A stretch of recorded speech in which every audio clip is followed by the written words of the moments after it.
because I'm not big on titles. I'm not big on whatever you want to call yourself.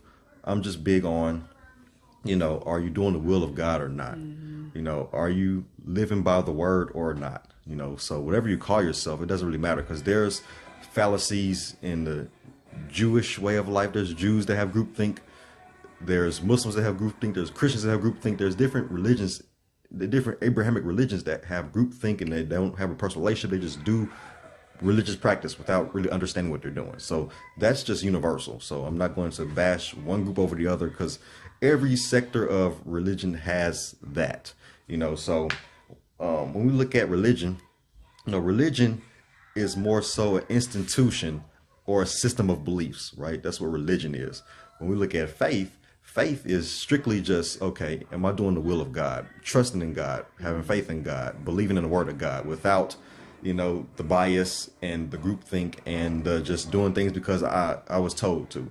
And I think that's the beauty of the scriptures in its Hebraic form, and just from a Hebraic mindset, is that the Bible, you're supposed to question. You're supposed to ask questions. You're supposed to, sharpen your skills, sharpen your mindset. And that's one thing that the Bible promotes. Even when we look at Yeshua, a lot of people look at when he was talking to the Pharisees and when they was asking questions as a bad thing. Now, there were sometimes the Pharisees was trying to trip them up. We do know that. But when you look at it from a lens of a Jew, a lot of the times they was asking questions, that was just part of the culture.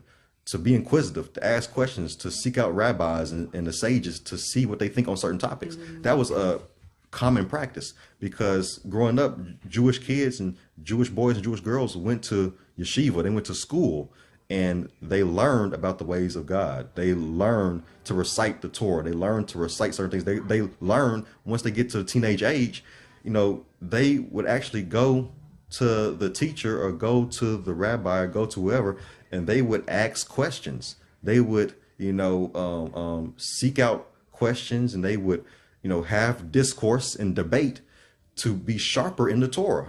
That's how kids were raised. They were raised to debate, to have dialogue, to question certain things. That way they can have a full understanding of the faith.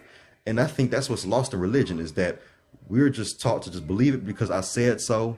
That's just how I was raised. That's how my mom was raised, my grandma. That's how we did things from generation to generation. So just do it without any understanding. A lot of people don't know how to defend their faith, quite honestly. A lot of people do not know how to defend their faith at all, because you just grow up. This is what it is. It's what I was taught. I don't really understand it. I'm just doing religious activity. I'm just doing religious stuff. But there's not an understanding of what you're doing it for. And you don't have that connection with what you're doing to the will of God. You're just doing stuff. And religious practice without, understanding, you're just doing activities.